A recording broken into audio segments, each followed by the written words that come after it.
ನಮಗೆ 10 ದಿನಗಳ ತರಬೇತಿ ಆಗಿದೆ. ಈ ಒಂದು ತರಬೇತಿಯ ಮಾಡ್ಯೂಲ್ ಕಂಟೆಂಟ್ ಬಹಳ ಅತ್ಯುತ್ತಮವಾಗಿದೆ. ನಾವು ಈ ಒಂದು ತರಬೇತಿಯನ್ನು ಪಡೆದುಕೊಂಡಾದ್ಮೇಲೆ ನಮ್ಮ ಜಿಲ್ಲೆಗಳಲ್ಲಿ GPR ಶಿಕ್ಷಕರಿಗೆ ಯಾವ ರೀತಿ ತರಬೇತಿಯನ್ನು ನೀಡಬಹುದು ಅನ್ನೋದ್ರ ಬಗ್ಗೆ ಇಲ್ಲಿ ಒಂದು ಒಳ್ಳೆ ಅನುಭವವನ್ನು ನಮಗೆ ನೀಡಲಾಗಿದೆ. ಈ ಒಂದು ತರಬೇತಿಯಲ್ಲಿ ಸಂಪನ್ಮೂಲ ವ್ಯಕ್ತಿಗಳು ಪ್ರತಿ ಅಧಿವೇಶನದಲ್ಲಿ ಏನು ಮಾಡಿದ್ರು ಅಂತಂದರೆ ಅವರ ಒಂದು ನೈಜ ಅನುಭವಗಳನ್ನ ಉದಾಹರಣೆಗಳನ್ನಾಗಿ ನೀಡೋದ್ರ ಮೂಲಕ ಮತ್ತು ಚಟುವಟಿಕೆಗಳನ್ನ ಏರ್ಪಡಿಸೋದ್ರ ಮೂಲಕ ಶಿಕ್ಷಕರಿಗೆ ಯಾವ ರೀತಿ ನಾವು ಇನ್ಸ್ಪೈರ್ ಮಾಡ್ಬೋದು ಮತ್ತು ಮೋಟಿವೇಟ್ ಮಾಡ್ಬೋದು ಅನ್ನೋದ್ರ ಬಗ್ಗೆ ನಮಗೆ ತಿಳಿಸ್ಕೊಟ್ಟಿದ್ದಾರೆ. ಸರ್ಕಾರದಿಂದ ಆದೇಶ ಬಂದಾಗ 8ನೇ ತಾರೀಕು ನಾನು ಇಲ್ಲಿ ಬಂದು ಕೊಡಗಿನಿಂದ ಇಲ್ಲಿಗೆ ಬಂದೆ ಮಂಡ್ಯಕ್ಕೆ. ಇಲ್ಲಿ ಡಯಟ್ ಮಂಡ್ಯ ನೋಡಿದಾಗ ಎಲ್ಲ ಸೌಲಭ್ಯಗಳು ತುಂಬ ಚೆನ್ನಾಗಿದೆ. ಇಲ್ಲಿರ್ತಕ್ಕಂತಹ ಕೊಠಡಿ ವ್ಯವಸ್ಥೆ ಆಗಿರ್ಬೋದು, ಊಟದ ವ್ಯವಸ್ಥೆ ಆಗಿರ್ಬೋದು, ತಿಂಡಿ ವ್ಯವಸ್ಥೆ ಆಗಿರ್ಬೋದು, ಬಾತ್ರೂಮ್ಸು ಪ್ರತಿಯೊಂದು ಕೂಡ ಭಾಳ ಚೆನ್ನಾಗಿದೆ. ಊಟದ ವ್ಯವಸ್ಥೆ ಕೂಡ ತುಂಬ ಚೆನ್ನಾಗಿದೆ. ಆಮೇಲೆ ಚಟುವಟಿಕೆ ಆಧಾರಿತ ಮೇಲೆ ನಮಗೆ ವಿವಿಧ ತರಬೇತಿಗಳನ್ನು ಕೊಟ್ಟರು. 10 ದಿನ ಕಳೆದದ್ದೇ ನಮಗೆ ಗೊತ್ತಾಗಲಿಲ್ಲ. ಮಂಡ್ಯ ಡಯಟ್ನಲ್ಲಿ 10 ದಿನಗಳ ಕಾಲ ನಡೆದಂತಹ ಈ ತರಬೇತಿಯಲ್ಲಿ ದಿನಾಂಕ 13/7/24 ಮತ್ತು 14ನೇ ತಾರೀಕು ನಮಗೆ ಸೈನ್ಸು ಮತ್ತು ಮ್ಯಾಥಮ್ಯಾಟಿಕ್ಸ್ ಸಬ್ಜೆಕ್ಟ್ ಏನು MRPಗಳಿದ್ದಾವೆ ಅವ್ರನ್ನೆಲ್ಲ ಒಂದು ಪ್ರತ್ಯೇಕವಾದ ಒಂದು ರೂಮಲ್ಲಿ ಕೂಡಿಸಿ ಅವ್ರಿಗೆ ಬರಿಯಲ್ಲಿ ಸೈನ್ಸು ಮತ್ತು ಮ್ಯಾಥಮ್ಯಾಟಿಕ್ಸು ಏಮ್ಸ್ ಏನಿರ್ತದೆ ಮತ್ತು ಅದರಲ್ಲಿ ಹೇಗೆ ಲರ್ನಿಂಗ್ ಔಟ್ಕಮ್ಸ್ ಇದ್ದಾವೆ ಮತ್ತು nature of science and mathematics ಏನು ಅನ್ನೋದನ್ನು ಬಹಳಷ್ಟು ಆ್ಯಕ್ಟಿವಿಟೀಸ್ ಮೂಲಕ ನಮಗೆ ಕಳಿಸ್ಕೊಟ್ರು. ಹಾಗೆಯೇ ಸೌಮ್ಯ ಅಂತೇಳಿ ಒಬ್ಬರು ರಿಸೋರ್ಸ್ ಪರ್ಸನ್ನು ಪರ್ಟಿಕ್ಯುಲರ್ಲಿ ಮ್ಯಾಥಮ್ಯಾಟಿಕ್ಸನ್ನು ಹೇಗೆ ಪ್ಲೇವೇ ಮೆಥಡಲ್ಲಿ ಮ್ಯಾಥಮೆಟಿಕ್ಸನ್ನು ಇಂಟ್ರಡ್ಯೂಸ್ ಮಾಡಬೇಕು ಮತ್ತು ಇಂಡಕ್ಟಿವ್ ಮೆಥಡ್ ಅಂದರೆ ಏನು, ಡಿಡಕ್ಟಿವ್ ಅಪ್ರೋಚಲ್ಲಿ ಹೇಗೆ ಮಕ್ಕಳಿಗೆ ನಾವು ಪ್ರಾಬ್ಲಮ್ ಸಾಲ್ವಿಂಗ್ ಅಪ್ರೋಚನ್ನು ಹೇಳ್ಕೊಡ್ಬೇಕು ಮತ್ತು ಇನ್ಕ್ವೈರಿ ಅಪ್ರೋಚ್ ಅಂದರೆ ಹೇಗೆ ಅಂತ ಹೇಳಿ ಬಂದಂತಹ ನಮ್ಮ MRPಗಳನ್ನು ಒಂದು 4-5 ಗ್ರೂಪ್ಗಳನ್ನಾಗಿ ಮಾಡಿ ಅವ್ರಿಗೆ ಪರ್ಟಿಕ್ಯುಲರ್ ಆಗಿ ಒಂದು ಟಾಸ್ಕನ್ನು ಕೊಟ್ಟು ತುಂಬ ಚೆನ್ನಾಗಿ ಮಾನಿಟರಿಂಗ್ ಮಾಡ್ತಾ ಮತ್ತು ಜನರಲೈಸೇಷನ್ ಮಾಡಿ ಪ್ರೆಸೆಂಟೇಷನ್ ಮಾಡಿಸಿದ್ರು. ನಮಗೆ ಒಟ್ಟಾರೆ ಮ್ಯಾಥಮೆಟಿಕ್ಸ್ ಅಂದರೆ ಯೂಶಲಿ ನಾವು ಹೇಳ್ತೇವೆ ಮ್ಯಾಥಮೆಟಿಕ್ಸು ಮಕ್ಕಳಿಗೆ ಟೀಚ್ ಮಾಡೋದು ಕಷ್ಟ, ಅರ್ಥ ಮಾಡಿಸೋದು ಕಷ್ಟ ಅಂತ. ಆದರೆ ಹೇಗೆ ನಾವು ಪ್ಲೇವೇ ಮೆಥಡಲ್ಲಿ ಹೋದರೆ ಆ ಮಕ್ಕಳಿಗೆ ವಯಸ್ಸಿಗೆ ಅನುಗುಣವಾಗಿ ನಾವು TLMನ ತಯಾರು ಮಾಡಿಕೊಂಡು ನಾವಲ್ಲಿ ಮಕ್ಕಳಿಗೆ ಕ್ಲಾಸ್ ಮಾಡಿದ್ದೆ ಆದರೆ ಖಂಡಿತ ಮ್ಯಾಥಮೆಟಿಕ್ಸ್ ಟೀಚಿಂಗು ತುಂಬ ಜಾಯ್ಫುಲ್ ಆಗಿರುತ್ತೆ ಅನ್ನೋದನ್ನು ಹೇಳಿದರು. ಮೊದಲನೇದಾಗಿ ಹೇಳ್ಬೇಕಂದ್ರೆ ನಾವು ಆಲಿಸುವ ಕೌಶಲ, ಮಾತನಾಡುವಂತಹ ಕೌಶಲ, ಮತ್ತು ಓದುವ ಕೌಶಲ, ಬರೆಯುವ ಕೌಶಲಗಳನ್ನ ಬಹಳ ಚೆನ್ನಾಗಿ ನಮಗೆ ಹೃದಯ ತಟ್ಟುವಂತೆ, ಮನಸ್ಸಿಗೆ ಇಳಿಸುವಂತೆ ಬಹಳ ಚೆನ್ನಾಗಿ ಹೇಳಿದರು.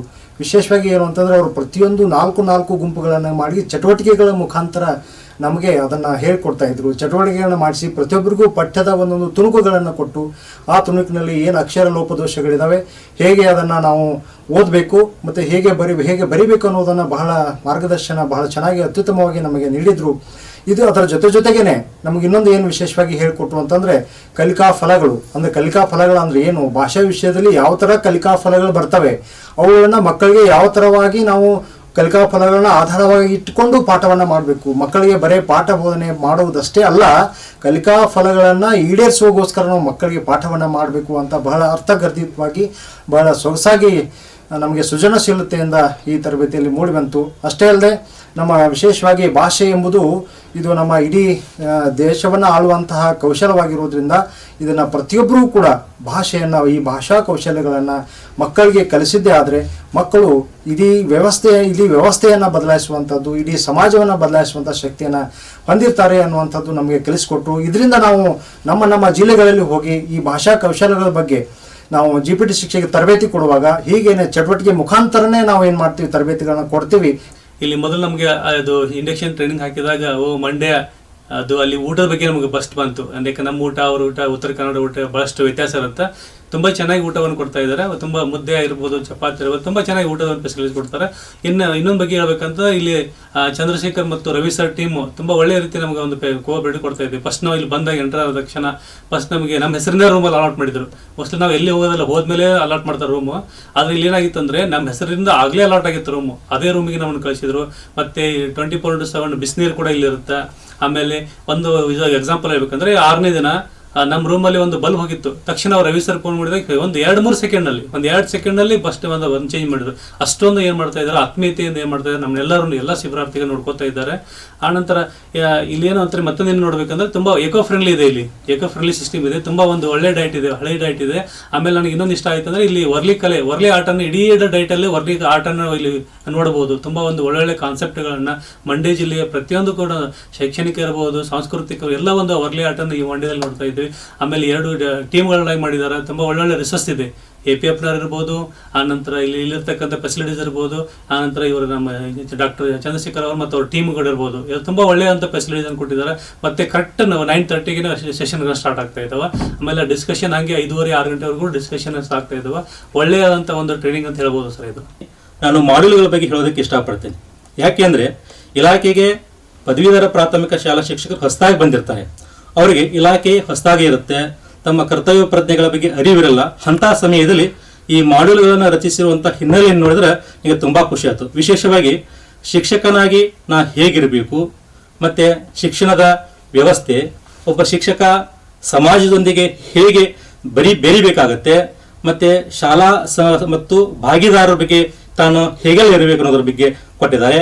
ಜೊತೆಗೆ ಒಟ್ಟಾರೆಯಾಗಿ ಸ್ವಾತಂತ್ರ್ಯ ನಂತರದಿಂದ ಹಿಡ್ಕೊಂಡು ಇವತ್ತಿನವರೆಗೂ ಭಾರತದ ಶೈಕ್ಷಣಿಕ ನೀತಿಗಳು ಮತ್ತು ಅದರ ಪರಿಕಲ್ಪನೆಗಳನ್ನು ಅತ್ಯಂತ ಚೆನ್ನಾಗಿ ಮೂಡಿಸಿದ್ದಾರೆ. ಜೊತೆಗೆ ಒಳ್ಳೆಯ ಶಾಲೆ ಹೇಗಿರಬೇಕು, ಉತ್ತಮ ಶಿಕ್ಷಕ ಹೇಗಿರಬೇಕು, ಮೌಲ್ಯಾಂಕನ ಮತ್ತೆ ಮೌಲ್ಯಮಾಪನ ಆಗಿರ್ಬೋದು, ಇಲಾಖೆಯ ಹೊಸ ಕಾರ್ಯಕ್ರಮಗಳಾಗಿರ್ಬೋದು, ಜೊತೆಗೆ ಶಾಲಾ ವ್ಯವಸ್ಥೆಯನ್ನು ನಾವು ಹೇಗೆಲ್ಲ ಬೆಂಬಲಿಸಬೇಕು, ಮತ್ತೆ KCSRನ ನಿಯಮಗಳಾಗಿರ್ಬೋದು, ಮತ್ತೆ ಶಿಕ್ಷಕ ಮಕ್ಕಳ ಜೊತೆಗೆ ಹೇಗೆ ನಡ್ಕೊಳ್ಬೇಕು, ಇಲಾಖೆ ಹೊಸ ಕಾನೂನುಗಳ ಬಗ್ಗೆ, ವಿಶೇಷವಾಗಿ ಪೋಕ್ಸೋ ಆಕ್ಟ್ ಬಗ್ಗೆ ನಮಗಿಲ್ಲಿ ಚೆನ್ನಾಗಿ ನಾವು GPD ಶಿಕ್ಷಕರಿಗೆ ಹೇಳೋಕ್ಕಾಗತ್ತೆ. ಅಂಥ ಒಂದು ಹೊಸ ಕಾನೂನುಗಳ ಬಗ್ಗೆ ಆಗಿರ್ಬೋದು. ಜೊತೆಗೆ ಇವತ್ತಿನ ದಿನ ನಾವು ಶಿಕ್ಷಕರಾದಂಥವರು ಸಾಂಪ್ರದಾಯಿಕ ಶಿಕ್ಷಣ ವ್ಯವಸ್ಥೆಯಿಂದ ಆಧುನಿಕ ಶಿಕ್ಷಣ ವ್ಯವಸ್ಥೆಗೆ ಹೇಗೆಲ್ಲ ಹೋಗ್ಬೇಕನ್ನುವಂಥದ್ದನ್ನ ಇಲ್ಲಿರುವಂಥ ಡಯಟ್ನ ಸಂಪನ್ಮೂಲ ವ್ಯಕ್ತಿಗಳ ತಂಡ ಆಗಿರ್ಬೋದು, ಬೇರೆ ಸಂಪನ್ಮೂಲ ವ್ಯಕ್ತಿಗಳನ್ನ ಕರೆಸಿ ನಮಗೆ ಅತ್ಯುತ್ತಮವಾದಂತಹ ರೀತಿಯಲ್ಲಿ ತರಬೇತಿನ ಕೊಡುತ್ತಿದ್ದಾರೆ. ಇತಿಹಾಸ, ಪೌರನೀತಿ, ಭೂಗೋಳ ಇವುಗಳ ಬಗ್ಗೆ ನಮಗೆ ಸಾಕಷ್ಟು ಮಾರ್ಮಿಕವಾಗಿ ತಿಳಿಸಿ ಹೇಳಿದರು. ಜೊತೆಗೇನೆ ಇತಿಹಾಸ ಅಂದರೆ ಏನು, ಪೌರನೀತಿ ಅಂದರೆ ಏನು, ಅದರ ಜೊತೆಗೆ ಭೂಗೋಳ ಅಂದರೆ ಏನು, ಇವುಗಳು ವಿವರಣೆಯನ್ನು ಬಹಳ ಚೆನ್ನಾಗಿ ಮಾಡಿದರು. ವಿವರಣೆ ಮಾಡ್ತಾ ನಮಗೆ 4-5 ಗುಂಪುಗಳನ್ನಾಗಿ ಮಾಡಿ ಚಟುವಟಿಕೆಗಳನ್ನು ನೀಡಿದರು. ಉದಾಹರಣೆಗಾಗಿ ಈಗ ಚಟುವಟಿಕೆ ಎಷ್ಟು ಚೆನ್ನಾಗಿತ್ತು ಅಂದರೆ ಅಶೋಕನ ಯುದ್ಧದ ಬಗ್ಗೆ ಒಂದು ಗ್ರೂಪ್ಗೆ ಕೊಟ್ಟಿದ್ರು. ಅಶೋಕನ ಆತನ ಒಂದು ಸಾಮ್ರಾಜ್ಯದ ವಿಸ್ತರಣೆ ಇರುವಂತಹ ಭೌಗೋಳಿಕ ಚಿತ್ರವನ್ನು ಒಂದು ಕಡೆ ಕೊಟ್ಟಿದ್ರು. ಹೀಗಾಗಿ ಅದಷ್ಟೇ ಅಲ್ಲದೆ ಅಶೋಕನ ವಂಶವೃಕ್ಷವನ್ನು ಒಂದು ಕಡೆ ಕೊಟ್ಟಿದ್ರು. ಹೀಗೆ ಕೊಟ್ಟದ ಒಳಗಡೆಲ್ಲ ನಾವು ಒಂದೊಂದು ಅದರ ಅಭಿಪ್ರಾಯವನ್ನು ತಿಳಿಸಿ ಅಂತ ಹೇಳಿದಾಗ ಏನಾಯಿತು ಅಂತಂದರೆ, ನಾವು ಯುದ್ಧವನ್ನು ಮಾಡಬಾರ್ದು, ಯುದ್ಧದ ಮನೋಭಾವವನ್ನು ಮಕ್ಕಳಿಗೆ ಕಲಿಸಬಾರ್ದು. ಜೊತೆಗೆ ಆ ರಾಜನ ಆಡಳಿತದಲ್ಲಿ ಏನು ಅಭಿವೃದ್ಧಿ ಕೆಲಸಗಳಾಗಿವೆ ಅವುಗಳನ್ನು ಅಭಿವೃದ್ಧಿಯ ಹಂತದಲ್ಲಿರುವ ಕೇವಲ ಧನಾತ್ಮಕ ಚಿಂತನೆಗಳನ್ನ ನಾವು ಮಕ್ಕಳಲ್ಲಿ ತುಂಬಿಸ್ಬೇಕು ಅನ್ನೋಂಥ ಮನೋಭಾವನೆಯನ್ನು ಕೂಡ ಹೇಳಿದರು. ಆ ಭೌಗೋಳಿಕ ನಕ್ಷೆಯನ್ನು ನೋಡಿದಾಗ ಅಶೋಕನ ಒಂದು ಸಾಮ್ರಾಜ್ಯ ಇಷ್ಟು ದೊಡ್ಡದಾಗಿ ಹಬ್ಬಿತ್ತ, ಇಷ್ಟು ವಿಶಾಲವಾಗಿತ್ತ, ಪೂರ್ವಕ್ಕೆ ಪಶ್ಚಿಮಕ್ಕೆ ಉತ್ತರ ದಕ್ಷಿಣಕ್ಕೆ ಇಷ್ಟು ಅಗಲವಾಗಿರ್ತಕ್ಕಂಥದ್ದು ಹಬ್ಬಿತ್ತ. ಹೀಗೆ ನಮಗೆ ಬಹಳಷ್ಟು ಅಲ್ಲಿ ಪ್ರಶ್ನೆಗಳು ಉಂಟಾದಾಗ ಅದರ ಜೊತೆಗೇನೆ ಬುದ್ಧನು ಹುಟ್ಟಿರ್ತಕ್ಕಂತಹ ಸ್ಥಳವೂ ಕೂಡ ಅಲ್ಲಿದೆಯಾ ಅನ್ನುವಂಥದ್ದು ನಮಗೆಲ್ಲ ಬಹಳ ವಿಷಯ ಸ್ಪಷ್ಟವಾಗಿ ಅರ್ಥ ಆಯಿತು. ನಮ್ಮ ಜಿಲ್ಲೆಗಳಲ್ಲಿ ಶಿಕ್ಷಕರಿಗೆ ಅಧಿವೇಶನಗಳನ್ನ ನಡೆಸಿ ತರಗತಿಯನ್ನು ಯಾವ ರೀತಿ ಉತ್ತಮ ರೀತಿಯಲ್ಲಿ ನಿರ್ವಹಣೆ ಮಾಡೋದ್ರ ಬಗ್ಗೆ, ಮತ್ತು ಮಕ್ಕಳ ಗುಣಮಟ್ಟದ ಕಲಿಕೆಗೆ ಯಾವ ರೀತಿ ಶ್ರಮಿಸೋದು, ಹಾಗೆ ವೃತ್ತಿಯಲ್ಲಿ ಯಾವ ರೀತಿ ತೊಡಗಿಸ್ಕೊಳ್ಳೋದು ಅನ್ನೋದ್ರ ಬಗ್ಗೆ ನಾವು ಕೂಡ ಚರ್ಚಿಸಬಹುದಾಗಿದೆ. ನಮ್ಮ ಜಿಲ್ಲೆಗಳಲ್ಲಿ ಹೋಗಿ ಈ ಭಾಷಾ ಕೌಶಲ್ಯಗಳ ಬಗ್ಗೆ ನಾವು GPD ಶಿಕ್ಷೆಗೆ ತರಬೇತಿ ಕೊಡುವಾಗ ಹೀಗೇನೆ ಚಟುವಟಿಕೆ ಮುಖಾಂತರನೇ ನಾವು ಏನು ಮಾಡ್ತೀವಿ, ತರಬೇತಿಗಳನ್ನ ಕೊಡ್ತೀವಿ. ಕಲಿಕಾಫಲ ಅಂದರೆ ಏನು, ಕಲಿಕಾಫಲ ಈ ಉದ್ದೇಶಕ್ಕೋಸ್ಕರನೇ ನಾವು ಪಾಠವನ್ನು ಮಾಡಬೇಕು ಅನ್ನುವಂಥ ವಿಚಾರವನ್ನು ನಾವು ನಮ್ಮ ತಾಲೂಕಾ ಹಂತದಲ್ಲಿ, ನಮ್ಮ ಜಿಲ್ಲಾ ಹಂತದಲ್ಲಿ ತರಬೇತಿಯನ್ನು ನೀಡ್ತೀವಿ. ವಿಷಯಗಳನ್ನ ಮುಟ್ಟುವಂತ ಹೇಳ್ಕೊಟ್ಟಿದ್ದಾರೆ. ತುಂಬಾ ಕಲ್ತ್ವಿ. ನಾವು ಇದನ್ನ ತಗೊಂಡು ಹೋಗಿ ಆಸ್ ಇಟ್ ಈಸ್ ನಾವಲ್ಲಿ ನಮ್ಮ ಶಾಲೆಗೆ, ನಮ್ಮ ತರಬೇತಿಗಳಲ್ಲಿ ನಾವು ಉಪಯೋಗಿಸ್ಕೋತೀವಿ ಅಂತ ಹೇಳ್ತಾ ಎಲ್ರಿಗೂ ಕೂಡ ಧನ್ಯವಾದಗಳನ್ನ ಅರ್ಪಿಸ್ತೇವೆ.